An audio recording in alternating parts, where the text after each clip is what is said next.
It is the 9th of November, and of course, we have just had news of President Donald Trump's election in America, which is an interesting result the morning after the Old Mutual Corporate Wisdom Forum that was held yesterday in Johannesburg, which I moderated as a political analyst and as a broadcaster.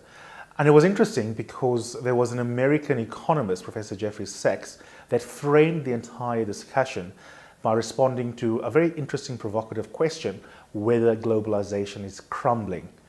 That is not his view. He thinks globalization is grumbling, that it is perhaps not delivering alleviation from poverty, income, wealth to everyone in the world.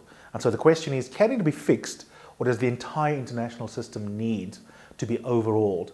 And what's quite fascinating is how the basics need to be corrected domestically in South Africa, around the region, in America, if we are yet to get globalization to work for us. And so 3 practical points in particular were underscored by economist Jeffrey Sachs. The one was education, education, education.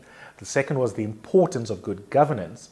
And the third was the urgent need for continued and increased even levels of public investment, both in infrastructure, but also on social goods like health and education. And of course, that's not rocket science. An interesting discussion took place on the panel between South African scenario planner J.P. Landman and Professor Ncube, who is public policy expert at Oxford University, about what this means for us here at the tip of the African continent. Because the reality is that we've got high levels of spend on education, we've got decent investment, at least earmarked investment into public projects, including infrastructure spend. But perhaps the quality of the state, the bureaucracy, the technocracy in South Africa, the quality of leadership within the state is not what it should be. And so there's a lag between what we know we should do and what we're actually doing. That for me was one of the most important outcomes. A second theme that was incredibly important, of course, is to pose the question, what might business actually do? J.P. Landman remarked on how interesting it is in recent times that big business in South Africa has found its voice. It has started to give opinion on the political landscape instead of simply being bystanders. But there was also some contrast with Professor Ncube, who made the point that as far as he's concerned, big business also sits on a pile of cash that needs to be invested into the local economy.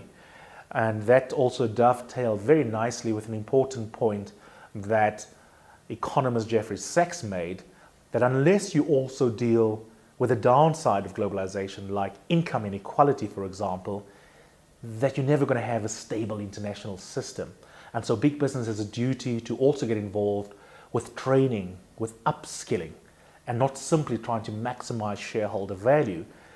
And big business also needs to be an important thought partner with civil society and the state to try and problem solve challenges such as deep income inequality in South Africa. And so I guess the overall takeaway for me is that as much as we bandy about the idea of a social compact, it really is true that unless civil society, the state, labor, and big business are on the same page about what all of us need to do as stakeholders, we will never be able to ensure that we harness the international system and make globalization work for as many people in the world as possible.